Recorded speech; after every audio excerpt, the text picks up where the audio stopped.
The Spartan Agoge might be one of the best known forms of military training in world history. But it wasn't just that.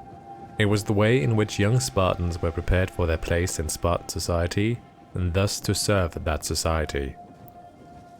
But just like many other societies in antiquity, it was in part built upon the oppression of a lower class, and young Spartan men learned that during their upbringing in the Agoge. In this video, I will be examining this system, its origins, and its purpose during the classical period of ancient Greece, and go through the various stages young men in Sparta had to undergo to become fully fledged citizens of Sparta.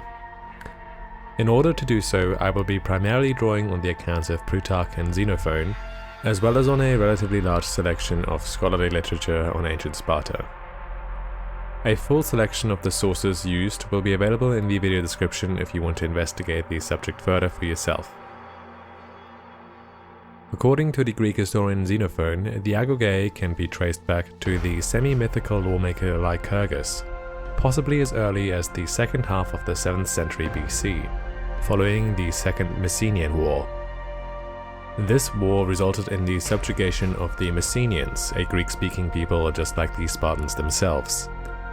They were the native inhabitants of Messenia, a region in the western Peloponnese, neighboring the Spartan homeland of Laconia. After their subjugation, they became the lowest rank of Spartan society, the so-called helotes.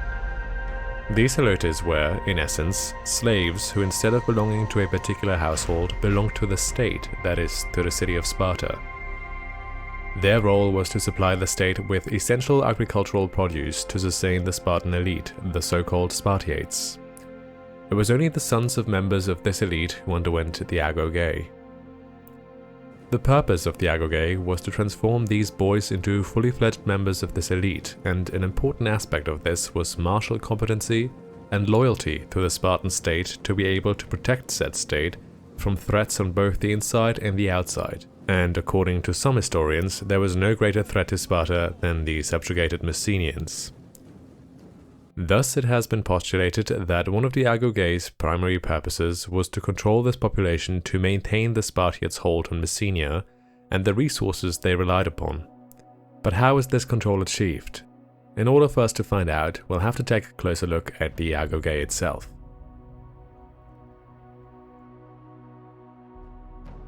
According to Plutarch, before the actual Agoge could proceed, every male child was examined as to their physical fitness straight after birth. If they were not up to spec, they were allegedly thrown into the apothetai, a kind of chasm at Mount Taygetus. But the validity of this statement has been questioned by modern historians, as Plutarch's account of this custom is quite late and no earlier sources mention it. Plutarch furthermore states that the children were usually raised by nurses for the first few years of their lives and not by their parents, and taught to eat whatever food they were given, not to be afraid of the dark, and not to be afraid to be left alone. This allegedly served the purpose of preparing the young boys for the hardships they would face during the Agoge as well as in later life, and to teach them obedience to authorities early on. The actual Agoge began after this initial stage, during the 8th year of the boys' lives, in which they were referred to as paides, which simply translates to boys. During this time, they were overseen by a so-called paidonomos, who was chosen by the Spartan state, and several young men with whips to discipline the boys if they stepped out of line. This, according to Xenophon, was to chastise them when necessary, and the result is that modesty and obedience are inseparable companions at Sparta. It wasn't only the paidonomos and his assistants who could discipline the paides, however. They owed obedience to any full citizen of Sparta and could be punished by them if they refused, further showcasing the importance of hierarchy within Spartan society and the place of those who were not full citizens, at least not yet in case of the boys. According to our sources, the paides were only allowed to wear one tunic per year and no shoes, and only received a meager amount of food. This supposedly should increase their tolerance of harsh climates and starvation, which they might be faced with during military campaigns later in life. To make up for these deficits, they were not only allowed, but encouraged to steal clothes and food, but they had to suffer the consequences if they were caught. This served the purpose of preparing the boys to forage for supplies and to do what it takes to survive whilst in the field. In stark contrast to Athenian boys, these young Spartans were neither taught how to read nor how to write.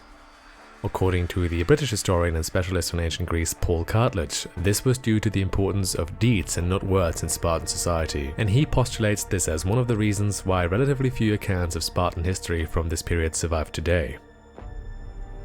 During this first state of the Agoge, the Paides were organized in groups with which they lived, trained, ate, slept, and presumably stole. Thus they learned what it meant to work together to survive through the aforementioned hardships in the first stage of the Agoge.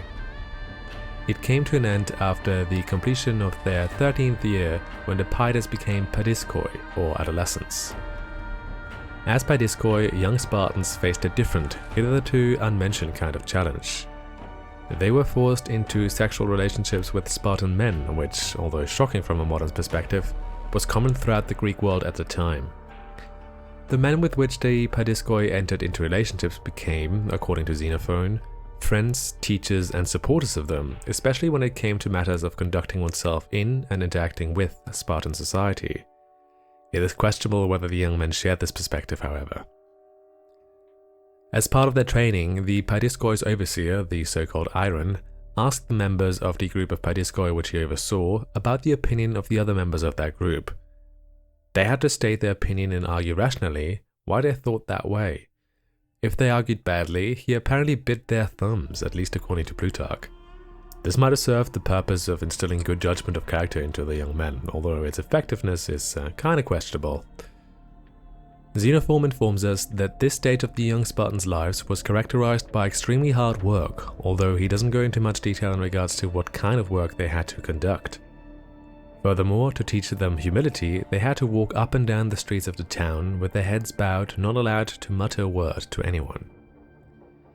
As a rite of passage, the paidiskoi had to try and steal cheese from an altar of Artemis Orthia, whilst being hit by other paidiskoi. According to Plutarch, this wasn't just a boys' game, but that the beating was so bad that many of the boys died during this ritual, which is also attested in Xenophon's earlier account. Some elite few paidiskoi entered a special stage of the Agoge between the ages of 18 and 20, according to Plutarch. During this time, they were referred to as kryptoi, from the word krypteia, meaning secret. Hence the term might be translated as secret or hidden ones. During their time as kryptoi, the young men were forced to leave the city of Sparta and use what they learned to survive alone in the wilderness. According to Plato, the young men had to walk barefoot, sleep on the ground, and never stay in the same spot for too long. This was at least in part due to their mission as kryptoi, to kill every single helot they came across.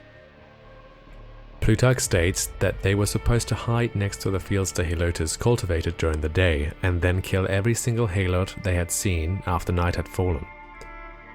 Apparently this served the purpose of taking out the healthiest and strongest of the subjugated Messenians, that is, those who were able to work the fields, in order to diminish their martial potential. The only weapon they had to accomplish this was a dagger, but seeing as they were sent out to murder unarmed slaves at night, this proved sufficient. This treatment of the helotes may sound shocking, but according to the sources it wasn't unusual or unexpected. According to Thucydides, 2,000 of the helotes fought for Sparta during the Peloponnesian War. In order to honor them for their bravery, they were led to an altar of an unspecified god, but apparently they never reappeared, leading some historians to conclude that all 2,000 of them were ritually sacrificed. If this is true, then population control like we've seen in the Krypteia might have played a role as well. Whether it's true or not, it goes to show that the Spartan elite feared the helotes and their military potential, should they decide to take up arms against their Spartan overlords. The next and final phase of the Agoge was much less exciting than the previous one. The young men entered this phase upon completion of their 20th year and were referred to as hebontes during this time. Their physical training continued during this period, and they were now overseen by 3 guard commanders. They were integrated into a so-called Syssition, a group of other hebontes who shared a tent and with whom they lived, trained, ate and slept together, much like the groups they were in before, but more heavily regulated, as they in the past had also served as basic military units. After they had lived in such a way for another 10 years, at the age of 30, they finally became fully fledged members of Spartan society and were now allowed to take up public offices. In conclusion, it seems that the Agoge in the classical period served two main purposes. Firstly, to make Spartan boys into valuable members of society according to Spartan standards and values, including martial values, and to instill a sense of duty, obedience, and belonging to the state and the people of Sparta into them. Secondly, to suppress the subjugated Messenians and thus ensure the Spartiates' hold on power in Messenia. Thus, the Agoge was essential to keep Spartan society working the way it was, with the Spartiates in charge and the Helotes paying the price. If you'd like to find out more about the Agoge and how it compares to other education systems in ancient Greece, there's a link to an essay on the subject which I've published on Patreon in the post description. Your support would mean the world to me and would contribute to me being able to make more content and potentially even help towards funding my PhD. But if that's not of interest to you, or if you simply can't afford it, don't worry, I'm also broke and I appreciate you watching and supporting me that way. I'm not sure what the next video will be about yet, but if this video does well, I will follow up with an exploration of how the education of young men worked in ancient Athens in the future. If that sounds interesting to you, make sure to stick around. But I think this is going to be it for this one. Thank you so much for watching once again, and I hope to see you in the next one. Until then, have a good one.